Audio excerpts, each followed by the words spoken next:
Pansus Ranperda Pemberdayaan Organisasi Kemasyarakatan Ormas DPRD Badung menyerap aspirasi dari puluhan ormas di Kabupaten Badung pada hari Selasa 18 Agustus 2026. Penyerapan aspirasi ini merupakan rangkaian penyusunan perda terkait ormas di Kabupaten Badung.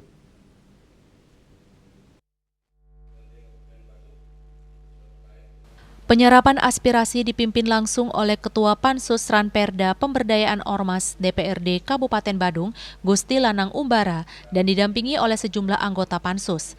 Hadir dalam penyerapan aspirasi tersebut, 20 organisasi kemasyarakatan dan yayasan di Kabupaten Badung, OPD terkait, camat, lurah, dan perbekel se-Kabupaten Badung.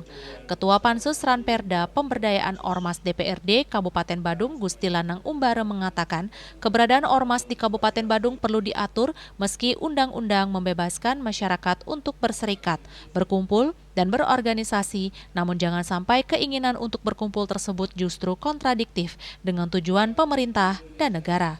Harapannya ormas-ormas di Kabupaten Badung bisa berkontribusi positif membantu program-program pemerintah untuk pembangunan dan kesejahteraan masyarakat. Dalam Ranperda Pemberdayaan Ormas ini akan diatur secara detail, salah satunya tentang data-data ormas, kegiatan kewajiban dan larangan, serta sanksinya. Ormas di Badung kedepannya juga diwajibkan melakukan koordinasi terlebih dahulu sebelum melakukan kegiatan di tingkat desa, kelurahan, ke kepala desa maupun lurah dan camat. Kalau aspirasi-aspirasi yang sudah disampaikan itu memang sesuai dengan aturan, dengan regulasi yang ada, dengan ketentuan-ketentuan peraturan perundang-undangan, dan positif untuk kita masukkan di dalam Ranperda ini, wajib kita masukkan semua. Ini adalah bagian daripada tanggung jawab moral dan pertanggungjawaban publik. Karena aspirasi-aspirasi itu merupakan aspirasi dari tingkat akar rumput.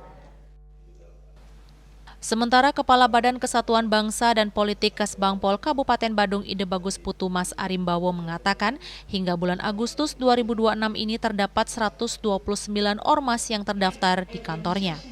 Yang terdiri dari berbagai segmen ormas mulai dari ormas yang bergerak di bidang lingkungan, kesenian, pendidikan, kesehatan, budaya, dan kemasyarakatan.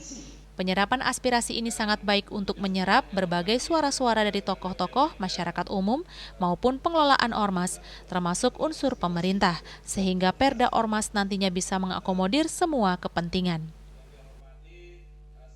Acara pada hari ini sangat baik untuk mendengar suara-suara dari pengurus ormas, sehingga nanti Ranperda atau perda yang lahir ini betul-betul include, menampung bisa antara keinginan ormas dan tugas kita di pemerintah selaku pembina, kan begitu. Nah ini untuk mempertemukan itu.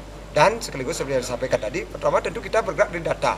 Ya, memang sulit menyusun data, tetapi akan sangat sulit apabila kita membuat kebijakan tanpa mengetahui data. Itu yang pertama. Setelah data, baru kita nanti ada pemberdayaan. Pemberdayaan ini apa? Pemberdayaan ini adalah dari ormas yang tidak aktif menjadi aktif, dari yang belum beradministrasi menjadi beradministrasi. Karena kegiatan positif dari suatu organisasi ini tidak hanya cukup itu, tetapi positif, baik, dan benar. Usai mendengar berbagai aspirasi dari berbagai komponen masyarakat, Pansus Ormas DPRD Badung selanjutnya akan menggodok berbagai masukan tersebut dengan tim ahli dalam kajian akademik. Riase, Bali TV.